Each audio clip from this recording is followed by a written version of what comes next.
In this video, we're going to talk about exponential function applications. So in this first example, it says linear functions represent functions that change at a constant rate. So that's something we've talked about in Algebra 1, Algebra 2, so constant rate. Versus exponential functions change at a constant percentage rate, or a multiplier. Each time the unit increases in the input, the output is multiplied by that value. So, for example, if you're going to make this table, if I were to put -2 in for x, remember negative exponents are going to bring that value to the denominator. So I'm going to end up with 2 over 25 because that's 5 squared. If I do it to the -1 power, I'll end up with 2 over 5. Anything to the 0 power is 1, so 2 times 1 is 2. Anything to the first power is just that number, so I'm going to get 10, 50, and then 125 times 2 is 250. All right, so now we're going to write an exponential function for the graph shown. So I can see this graph has been shifted up 6. Normally it starts at 1.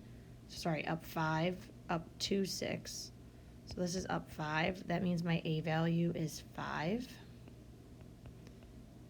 I know that my B is going to be between 0 and 1 because my graph is decreasing. So I just need to figure out what it's decreasing by. So if I use those 2 points to help me, I have 0, 6, and 1, 1. Or 1, 2, excuse me. So to go from 6 to 2, I would multiply by 1/3. So my B is going to be 1/3.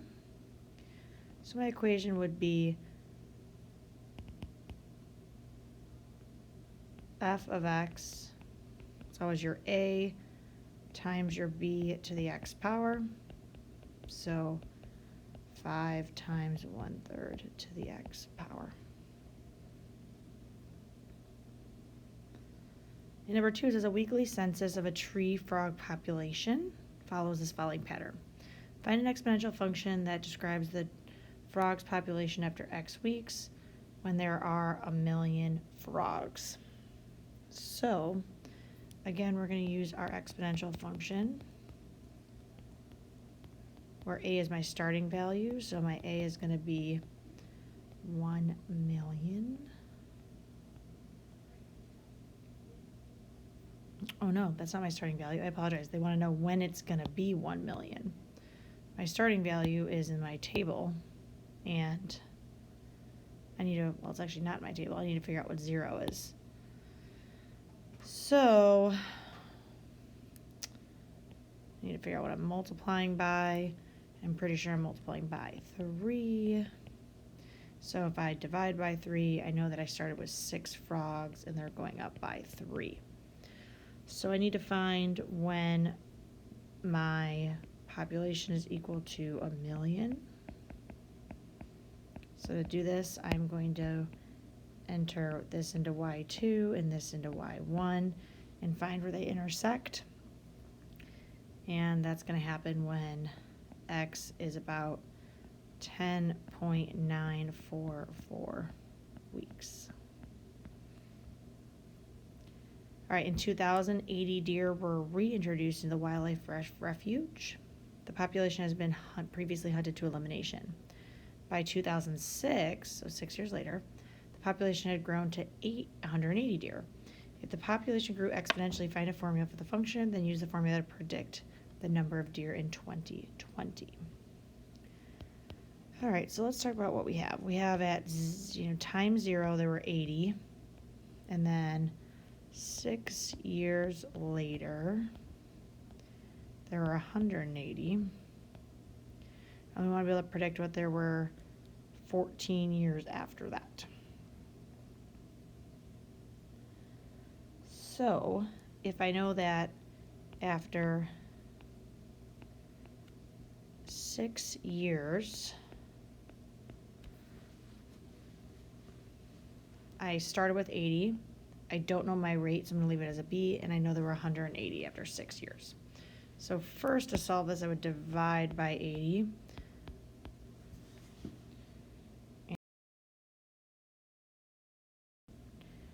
And I'll get about 2.25. Then I'm going to take the 6th root, and I'm going to get that B is about 1.15.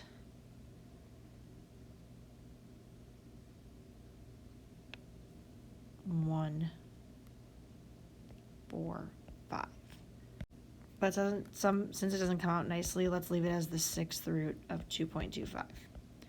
So that means my equation would be 80, and my B is the 6th root of 2.25 to the x power. And they want us to predict what the population would be in 2020, which would be 20 years after the initial 2000. So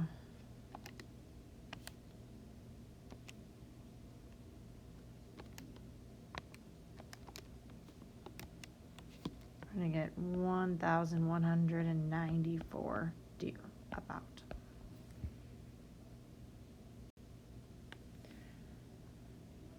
All right, now they're giving us 2 points, and they want us to find an equation of an exponential function passing through these 2 points.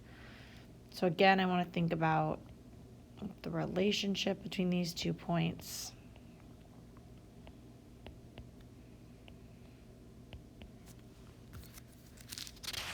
My a value is going to be whatever x is at 0. So again, we're going to kind of use, I know that this is a difference of 2.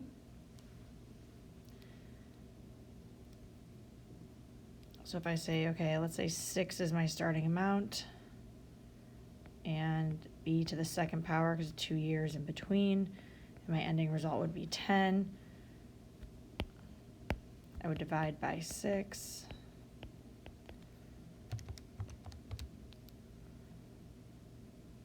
And I get 5/3. Take the square root, and that doesn't square root, so we're going to say that b is the square root of 5/3. I'm not going to say negative because we know our b is always going to be positive, even though technically when we took the square root, we would get plus or minus 5/3. All right, so now I want to be able to find the a value, though. So I know a times b squared would equal 6. So a times the square root of 5/3 squared would equal 6. So a times 5/3 would equal 6. So I multiply by the reciprocal, and a would equal 18/5. So my function would be 18/5 times the square root of 5/3 to the x power. All right, the equation for a radioactive decay is a equals a initial, so a initial, this means the starting amount, of 1/2 T over H, where AO is the original amount of a radioactive substance, and A is the final amount, H is the half-life, and T is the time. All right, so we have this plutonium, the half-life of 24,110 years. You have a 2 kilogram sample. So this is going to be A initial, this is going to be the half-life. How much plutonium raises after 10,000 years? So my final amount is my initial amount, and then 1/2, and then I'm going to have the total time, 10,000 divided by the half-life, which is 24,110. I would have roughly about 1.5 kilograms. When will there be 0.25 kilograms? So again, that's the ending amount, and they want to know when. So I'm going to solve for T.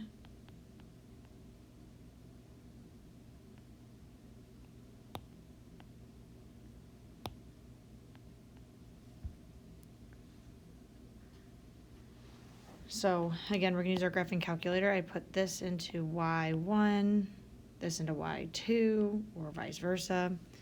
And they would intersect when T is 72,330 years. This will take a very long time. All right, Tracy burned wood. Traces, of burnt wood were found along the ancient stone tools of an archaeological dig in Chile. The wood was found to contain approximately 1.67% of the original amount. If the half-life of the carbon is 5,730 years approximately, when would the tree have been burned? So let's use our half-life formula. We're saying, remember it's A initial 1/2 T over H. So A initial is what we're trying to find.